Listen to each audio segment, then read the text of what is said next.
Hello! Aujourd'hui on est au jardin du Luxembourg, nous sommes dimanche matin au moment où je tourne cette vidéo et je dois avouer que pour moi c'est vraiment trop tôt. Mais j'y suis venue hier et il y avait pas mal de monde. Je te ferai faire un petit tour d'une partie du jardin après la vidéo.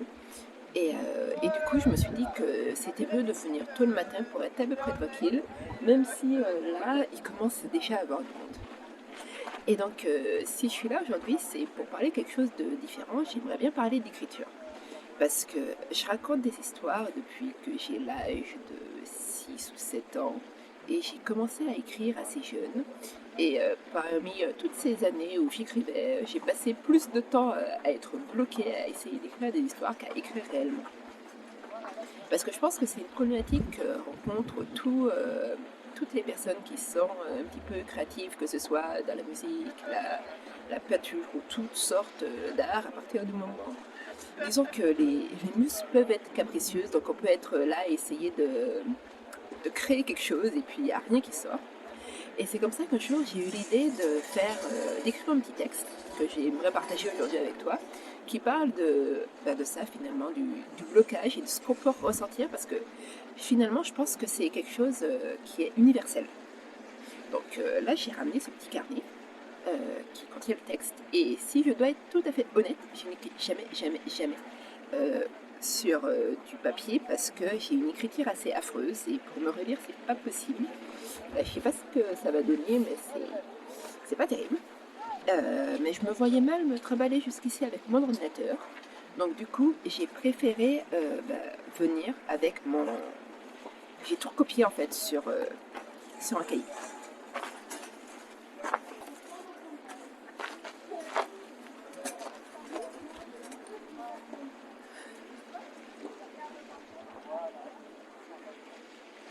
Au centre de l'écran, une page blanche sur laquelle clignotait un curseur accusateur. Cela faisait des heures qu'il attendait. Soudain, dans un tourbillon de touches, les premiers mots, des mots plats et bancals qui devenaient des phrases sans envergure, d'où florissaient de vilaines fautes d'orthographe. Le tout formait un paragraphe informe qui rampait à travers le blanc, suppliant qu'on apprécie ses souffrances. Il fut exaucé par un doigt vengeur qui appuyait sur la touche retour arrière jusqu'à ce que la page redevienne vide et qu'il ne reste que le curseur accusateur. C'était tellement plus facile quand l'écrivain, libre de sa machine, vaquait à ses occupations. Les idées se bousculaient, bruyantes.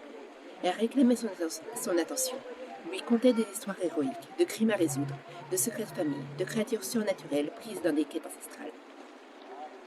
S'il fermait les yeux, il pouvait voir un duel à l'épée au bord du précipice, sentir l'air chaud chargé des pluies exotiques, toucher le cœur de minuit.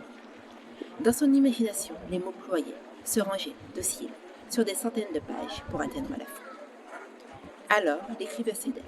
Il s'installait à son bureau, prêt à se lancer dans l'aventure, seulement pour voir les idées s'enfuir, nerveuses comme des animaux sauvages. Et le laisser seul, face au curseur accusateur. Une page blanche symbolisait le renouveau. Mais pour l'écrivain, c'était l'ennemi à abattre. Une peur vertigineuse qu'il fallait dompter au risque de se laisser engloutir. Dans les beaux jours, l'écrivain restait vissé à son siège, ignorant toute distraction, pour couvrir le blanc de noir. Sous ses doigts, les lettres formaient des mots, qui devenaient des phrases, et quelques perles émergeaient de la masse.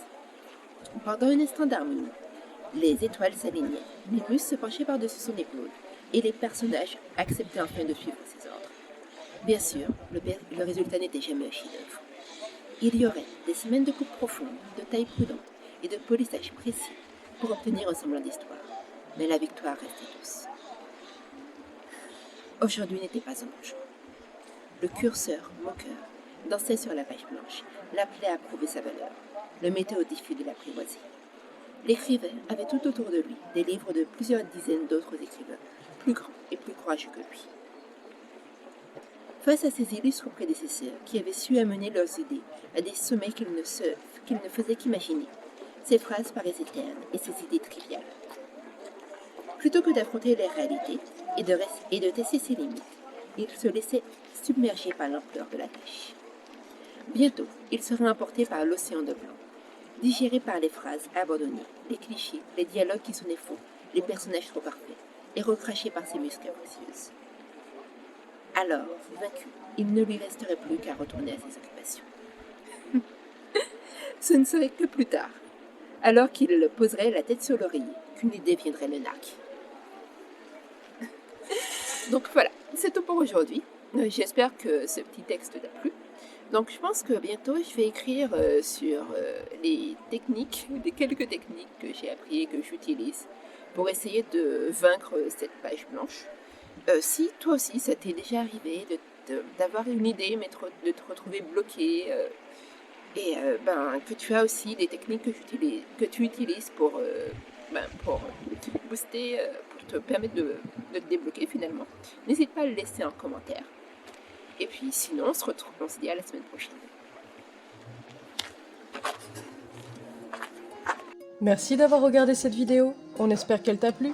Dis-le nous en commentaire et n'oublie pas de liker, partager et t'abonner à notre chaîne. A très bientôt sur Paris-en-Gomère.